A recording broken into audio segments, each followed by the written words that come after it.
Intermediate Algebra for Statistics, Graphing Square Root Functions. Lesson Objectives: sketch graphs of square root functions by hand and the graphing calculator.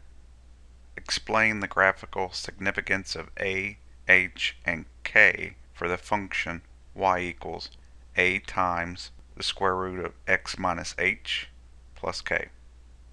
Lesson Objective: we'll begin with the graph of the square root function, which we will call the parent function. We're going to use the graph of the parent function square root of x to make other square root graphs.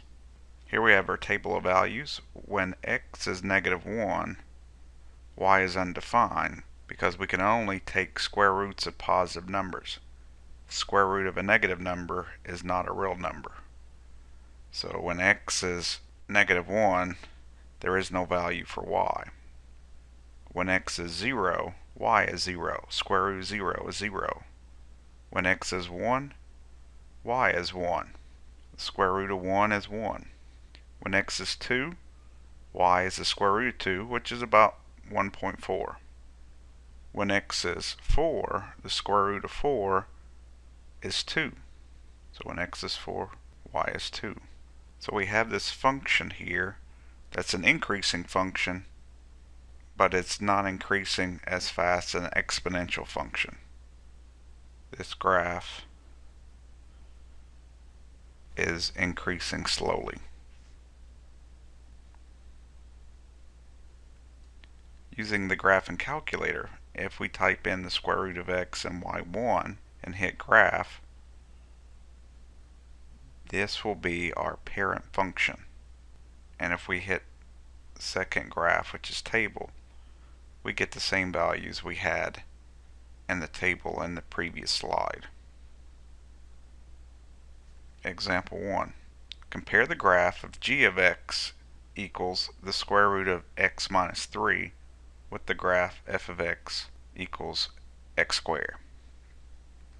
So we're going to compare this graph to the parent square root graph. Solution. So here we have the square root of x. This is f of x in blue. It starts at 0 when x is 1, y is 1. When x is 4, y is 2. And if we make a table of values for g of x, we see when x is 0, g of x is square root of -3, which is undefined. Only when we get to 3 do we get a value of 0. So any numbers less than 3 are not in the domain for g of x.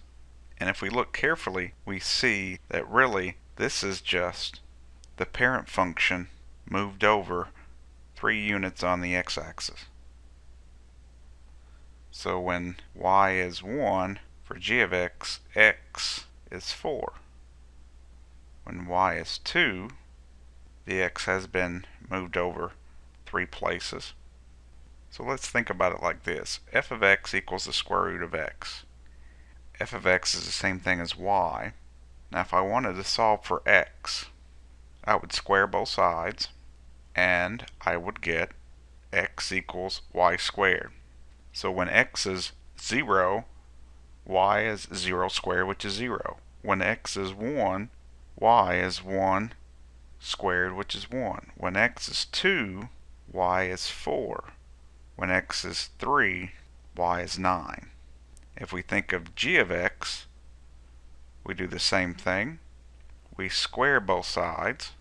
We get x minus 3 equals y squared. Solving for x, if we add 3 to both sides, we have x equals y squared plus 3. So when x equals 0, this expression becomes 3. When x is 1, y squared becomes 1 plus 3 is 4. So this tells us the x values have been increased by 3. Or we can think of it graphically as a translation 3 units to the right. Lesson objective: changing the value of k. Using the graphing calculator, if I graph the parent function square root of x and then the square root of x plus 2, And notice that the 2 is not inside the square root. Here we have our parent function. Here we have our new function. So we see that if we add 2 to the outside of the square root function, it shifts the graph up 2 units. Now sometimes this is hard to see on the viewing window, so if we look at the table of values, y1 is square root of x, y2 is square root of x, and then you add 2. So if we look at the values between y1 and y2, we simply add 2 to y1 and we get y2. So what happens if we take the square root of x and then we subtract 3? Here we have our parent function, and here we have the new function, square root of x minus 3. So now the y values have changed. They have decreased by 3. And we can see this in the table of values. For y1, when x is 0, y is 0. For y2, when x is 0, y is a negative 3. So looking at the graph, here's our parent function, square root of x. If I look at the square root of x plus 4, every single y value has been moved up 4. If I look at the graph of y equals square root of x minus 5, every single y value on the parent function has been moved down 5 units. So when k is positive, we move the y values up k units. So when k is negative, we move the y values of the parent function down the absolute value k units. So the absolute value of negative 5 is 5. So each y value goes down 5. Changing the value of h. So consider square root of x, and then consider the square root of the quantity x minus 4. This time, this is x minus 4 all within the square root. When we graph this, here's our parent function, here's the new function, and as we've seen in example 1, this has been a translation, in this case, of 4 units. If we look at the table of values, we can see that the x-intercept for our new function is 4. Anything before 4 is not on this new graph. For y1, when x is 1, y is 1, so this whole graph of the parent function has been moved 4 units to the right.